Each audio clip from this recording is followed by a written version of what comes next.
in the activities I've done, I have never and never will be an activist. Am I right out there for women's equal pay, for abortion rights, for women being treated as equals? Yes.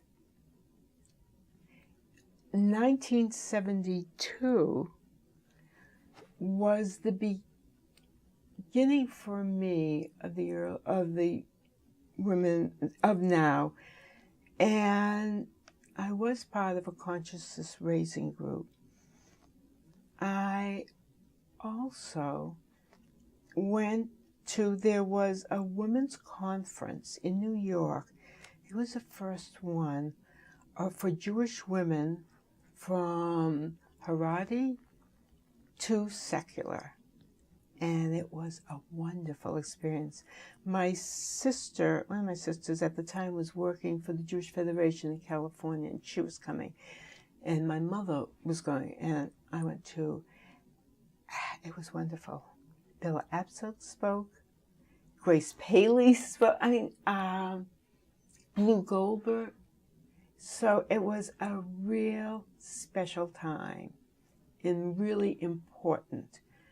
And really the beginning of Jewish women having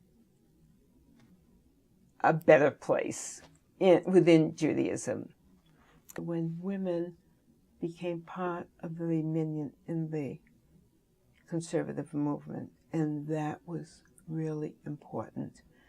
My mother, the non-activist, the Women's Council, the Hadassah president, decided that she was going. Only a few that she went on Shabbos, and it's a very small group that went.